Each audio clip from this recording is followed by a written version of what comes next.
দিন বদরের যুদ্ধ, তার আগের রাতে আলী রাদিয়াল্লাহু তাআলা আনহু বলেন, সেনাবাহিনীর ছাউনির মধ্যে সব সাহাবারা, 313 জন সাহাবা সবাই রাতে ঘুমাচ্ছে একটু এনার্জি নেওয়ার জন্য, সকালে যুদ্ধ শুরু হবে। কিন্তু আমি দেখলাম সবাইকে ঘুম পাড়িয়ে আল্লাহ রাসূল সাল্লাল্লাহু আলাইহি ওয়াসাল্লাম নামাজে দাঁড়িয়ে কাঁদছেন। সব সাহাবারা ঘুমিয়ে আছে, কিন্তু আমি খেয়াল করে দেখি যে রাসূল সাল্লাল্লাহু আলাইহি ওয়াসাল্লাম ঘুমান নেই। গাছের নিচে দাঁড়িয়ে তিনি সারা রাত ব্যাপী কান্না করছেন আর তেলাওয়াত করছেন। এভাবে তিনি কোরআনকে ফিল করতেন। আমাদের আয়েশা বলেন, রাতে এত কাঁদতেন মাঝে মাঝে তেলাওয়াত করতে করতে, হাত্তা বাল্লা হাজারা, জামা ভিজে যেত, হাত্তা বাল্লা লিহিয়াতা, দাড়ি ভিজে যেত, হাত্তা বাল্লাল আরদা, যেখানে সেজদা দিতেন জমিন ভিজিয়ে দিতেন কাঁদতে কাঁদতে। এবং রাতের সালাতে দীর্ঘ তেলাওয়াত করতেন। কিন্তু জামাতের নামাজ আবার অপেক্ষাকৃত সংক্ষিপ্ত করতেন, এটা সুন্নাহ। কারণ জামাতের নামাজ তো আর আমি একা পড়ছি না, আমার পেছনে অসুস্থ, বয়স্ক, সিনিয়র সিটিজেন, মুসাফির, ট্রাভেলার অনেকে থাকতে পারে।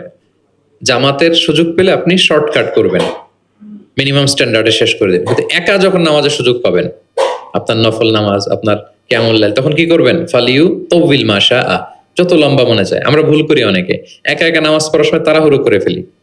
ইমামতির সুযোগ পাইছি তখন বিশাল লম্বা কেরাত, অপোজিট, মানে ভুল করে ফেলছি আমরা, এটা করব না। আমার এই ছোট্ট ভিডিওটা আমি আমার সোশ্যাল মিডিয়া হ্যান্ডেলে শেয়ার করেছিলাম। দেখলাম যে বাংলাদেশে শিক্ষিত সচেতন লোকজন অনেক এপ্রিসিয়েট করেছে। অনেক সময় এমন হয় যে প্রচন্ড রোদ, জুমার সালাতে পাঁচতলা মসজিদ ভরে বারান্দা, রাস্তার মধ্যে। আমার অনেক সময় এমন হয়েছে যে সফরে আমি ফ্লাইট ধরবো, রাস্তায় জুমাতে আমি অংশগ্রহণ করেছি। প্রচন্ড রৌদ্র, দাঁড়ানো যায় না, আবার ঝড় বৃষ্টি। এতগুলো মানুষ যে এখানে নামাজ পড়বে, এখানে যদি আপনি লম্বা কেরাত পড়েন তাহলে তো কষ্ট হয়ে যাবে মানুষের।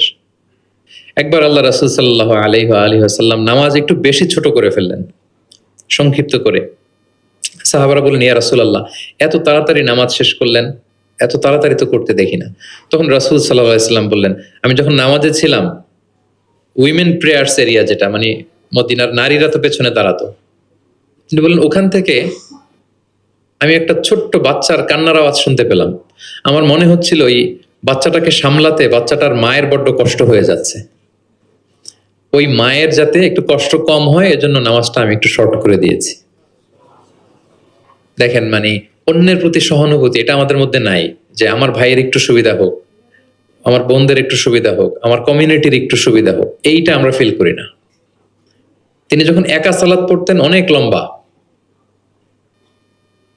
কিন্তু জামাতের সালাতে তিনি সংক্ষিপ্ত সালাত আদায় করতেন। কত লম্বা? হুযায়ফা ইবনুল ইয়ামান রাদিয়াল্লাহু তাআলা আনহু, নাম শুনেছেন ওনার?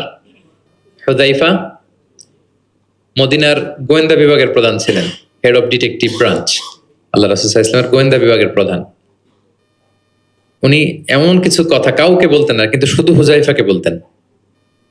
মদিনায় মোট কতজন মুনাফিক ছিল আল্লাহ রাসূল সাল্লাল্লাহু আলাইহি ওয়াসাল্লাম জানতেন, কাউকে বলেননি, শুধু হুযায়ফাকে বলেছিলেন। এজন্য ওমরে ফারুক রাদিয়াল্লাহু তাআলা আনহু যখন খলিফা, তিনি যখন দেখতেন কেউ মারা যেত, হুট করে ইমামতি করতে যেতেন না, আগে দেখতেন যে ওই কাতারে হুযায়ফা আছে কিনা। যদি দেখতেন যে হুযায়ফা আছে, উনি ইমামতি করতেন। হুযায়ফাকে এদিকে না দেখলে অন্য কাউকে দায়িত্ব দিয়ে দিতেন। এবং ওমরে ফারুক রাদিয়াল্লাহু তাআলা আনহু এত মুত্তাকি সাহাবী ছিলেন, একবার হুযায়ফা ইবনুল ইয়ামানের কাছে যেয়ে বলে যে, হুযায়ফা, আমি তো জানি না মদিনাতে কতজন মুনাফিক ছিল, এর নামগুলো তো রাসূল তোমাকে বলেছে, তুমি একটু আমাকে বলো যে আমি ওমরের নামটা আবার ওই লিস্টে আছে কিনা। আমার ভয় হয় যে আমি আবার মুনাফিকদের ভেতরে ঢুকে গেলাম কিনা। হুযায়ফা ইবনুল ইয়ামান বললেন, আমিরুল মুমিনিন, আপনি কি বলেন? আল্লাহ রাসূল সাল্লাল্লাহু আলাইহি ওয়াসাল্লাম তো বলেছেন যে আপনি কোন রাস্তা দিয়ে যদি হাঁটেন, শয়তান যদি ওই রাস্তা দিয়ে আসে, আপনাকে দেখলে শয়তান ওই রাস্তা রেখে দিয়ে অন্য রাস্তা দিয়ে হাঁটে। কোশ্চিনকালেও মুনাফিকদের লিস্টে আপনার নাম থাকতে পারে না। তো এই হুযায়ফা ইবনুল ইয়ামান রাদিয়াল্লাহু তাআলা আনহু, উনি বললেন, একবার রাতে আমি আল্লাহ রাসূল সাল্লাল্লাহু আলাইহি ওয়াসাল্লামের সাথে কিয়ামুল লাইল, মানে তাহাজ্জুদের নামাজে শরীক হওয়ার সুযোগ পেয়েছিলাম। একা একা নামাজ তিনি করতেছিলেন, হুযায়ফা যে জয়েন করেছেন। তখন রাসূলুল্লাহ সাল্লাল্লাহু আলাইহি সাল্লাম সূরা বাকারা দিয়ে শুরু করলেন। কোন সূরা? বলেন, সবাই বলেন তো কোন সূরা? কোরআনের সবচাইতে দীর্ঘতম সূরা। আয়াত কত? 286, মানে অনেক বড় সূরা। তো উনি শরীক হলেন, শরীক হওয়ার পরে আল্লাহ রাসূল সাল্লাল্লাহু আলাইহি সাল্লাম সূরা বাকারা দিয়ে শুরু করলেন। তো উনি ভাবলেন মনে হয় 100 আয়াত যাওয়ার পরে রাসূল সাল্লাল্লাহু আলাইহি সাল্লাম রুকুতে যাবেন। কত আয়াত যাওয়ার পরে? 100 আয়াত গেল, যায় না রুকুতে। 200 আয়াত গেল, তাও যায় না রুকুতে। 286 আয়াত শেষ, মানে সূরা বাকারাই, তাও রুকুতে যায় না। এরপরে রাসূল সাল্লাল্লাহু আলাইহি ওয়াসাল্লাম সূরা আলী ইমরান শুরু করেছেন, ওইটাও শেষ। এরপর রাসূল সাল্লাল্লাহু আলাইহি ওয়াসাল্লাম সূরা নিসা শুরু করেছেন। Could you imagine that? আপনি চিন্তা করতে পারেন? তার মানে এক এক রাকাতে উনি 2 থেকে 3 ঘন্টা, মাঝে মাঝে এমন হয়েছে 2 রাকাতে সারা রাত শেষ কভার করে দিয়েছেন। এবং হুযায়ফা বলেন, আমার কাছে মনে হলো যতক্ষণ তিনি দাঁড়িয়ে তেলাওয়াত করছিলেন ঠিক ততক্ষণ আবার রুকুতে ছিলেন, যতক্ষণ রুকুতে ছিলেন ঠিক ততক্ষণ আবার সিজদায় লুটিয়েছিলেন।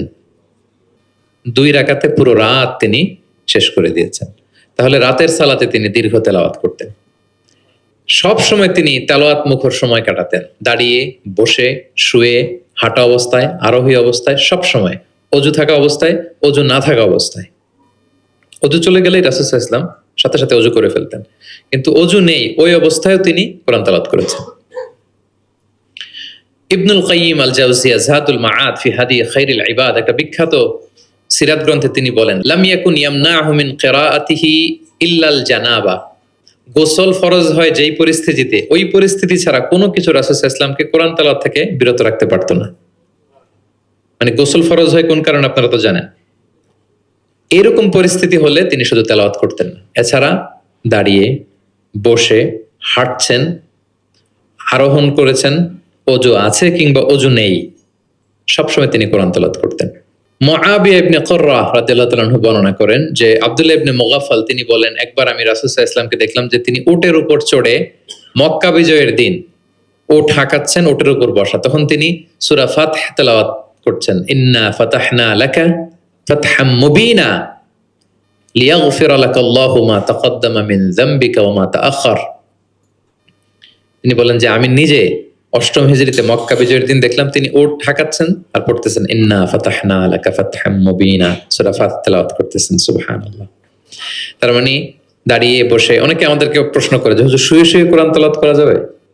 মানুষের মনে প্রশ্ন থাকে অনেক। তারপর বলে অজু ছাড়া কি কোরআন তেলাওয়াত করা যাবে মুখস্থ? অনেক প্রশ্নের সম্মুখীন হয়েছে আমি এটা। তার মানে আল্লাহ রাসূল সাল্লাল্লাহু আলাইহি ওয়াসাল্লামের জীবনী থেকে তো আপনি বুঝতে পারলেন যে কোনো কিছু আপনারা আটকাইতে পারবে কোরআন তেলাওয়াত থেকে, এক্সেপ্ট আপনার গোসল ফরজ হয়েছে, তখন পড়বেন না, তখন গোসলটা করে তারপরে পড়বেন। নিজ গৃহে তিনি তেলাওয়াত করতেন। আমরা অনেক সময় শুধু মসজিদে গেলেই কোরআনটা খুলে পড়ি, ঘরে আর পড়ি না। না, ঘরে পড়বেন। তিনি বলেছেন লা তাজআলু বুয়ুতাকুম মাকাবিরা, তোমাদের ঘরগুলোকে কবর বানায় রেখো না। কবরের মধ্যে তো কোনো আমল হয় না, মৃত মানুষ শুয়ে থাকে, পড়ে থাকে, আমল নাই, জিকির নাই, তেলাওয়াত নাই। তো ঘরগুলোকে কবর বানিও না। ফাইন্না শাইতানা ইয়ানফিরু মিনাল বাইতিল্লাযী তুকরাউ ফীহি সূরাতুল বাকারা, যে ঘরে সূরা বাকারা তেলাওয়াত করা হয় ওই ঘর থেকে শয়তান দৌড়ে পালায়। অনেক ঘরে শয়তান ডিস্টার্ব করে, শয়তানের জিনের আসর হয়। অনেক অনেক ফ্যামিলিতে আমাদের কাছে আসে। জাদু টোনা, বান, ব্ল্যাক ম্যাজিক, কালো জাদুর যে সমস্যা, আপনি সূরা বাকারা পড়বেন, আল্লাহ তাআলা আপনাকে প্রোটেক্টেড রাখবেন। আপনাদের পরিচিতদের মধ্যে থেকে এরকম ঘটনা শুনছেন না যে ব্ল্যাক ম্যাজিকে আক্রান্ত? কোন সূরা পড়বেন? যারা খুব বেশি আক্রান্ত, অল্প সাউন্ডে সূরা বাকারাটা চালিয়ে ঘুমিয়ে পড়বেন, সারা রাত যেন তেলাওয়াত চলে। কোনো ব্ল্যাক ম্যাজিক আপনার ক্ষতি করতে পারবে না ইনশাআল্লাহ। অল্প সাউন্ডে MP3 করে কি করবেন? চালিয়ে রাখবেন। সূরা বাকারাকে খুব গুরুত্বের সাথে পড়তে বলেছেন আল্লাহ রাসূল সাল্লাল্লাহু আলাইহি ওয়াসাল্লাম। তিনি বলেছেন ইকরাউ সূরাতাল বাকারা ফাইন্না আখযাহা বারাকা ওয়া তারকাহা হাসারা ওয়া লা ইস্তাতিউহাল বাতালা। যেটা পড়বে বরকত পাবে, যে পড়বে না সে আফসোস করবে। আর যে এটা আত্মস্থ করবে, পড়বে, ওয়ালা তাস্তাতিউহাল বাতালা ইয়ানি